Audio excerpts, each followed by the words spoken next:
أعوذ بالله من الشيطان الرجيم بسم الله الرحمن الرحيم শহীদ তিতুমিরের পাশের কেল্লা দিয়ে রুখেদান থেকে আজি শরীয়তুল্লাহর ফরজি আন্দোলন আর শহীদ কুতুবের হাসিমকে ফাঁসির মঞ্চে দেওয়া থেকে আসানুল বান্নার ইসলামী সমাজ প্রতিষ্ঠার আন্দোলন প্রত্যেকের সম্মিলিত রূপকে বুকে ধারণ করে দুর্বার গতিতে এগিয়ে চলা প্রাণপ্রিয় কাফেলা শহীদ কাফেলা বাংলাদেশ ইসলামী ছাত্র শিবির সাতক্ষীরা শহর শাখার পক্ষ থেকে আপনাদের জানাই আন্তরিক সালাম ও শুভেচ্ছা।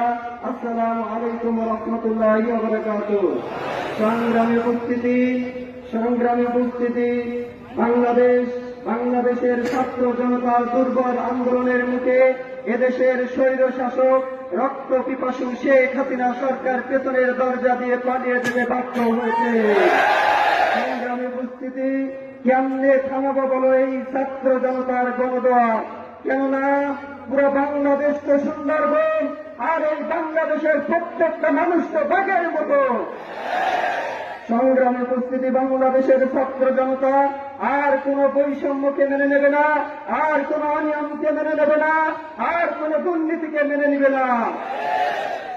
এদেশের দিকে যদি কেউ বাঁকা চোখে তাকায়, ইসলামী ছাত্র শিবির ছাত্র জনতাকে সাথে নিয়ে তাদের চোখকে উগড়ে ফেলে দিবে।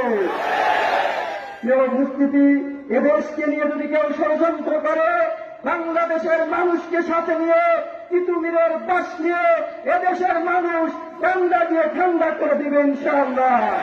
তোমরা আমাকে ভয় দেখাতে আসো, আমাদের তো ভয় দেখাতে এসে আজাদিল পিছন দিয়ে পালিয়ে চলে গিয়েছিল।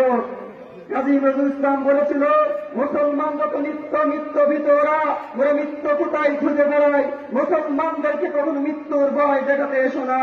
প্রিয় উপস্থিতি, 1969 সাল থেকে 1979 সাল পর্যন্ত রাশিয়া সরকারের সেনাবাহিনী গিয়েছিল আফগানিস্তানের সাথে লড়াই করতে।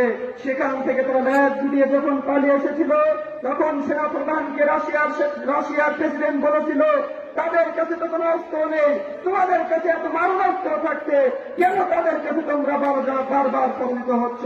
তখন তারা বলছিল যে তাদের দিকে যখন আমরা বন্দুকের নল কাট করি, তারা ওই বন্দুকের নলের ভিতরে জান্নাত খোঁজে, তাহলে তাদেরকে কেমনে পরাজিত করব?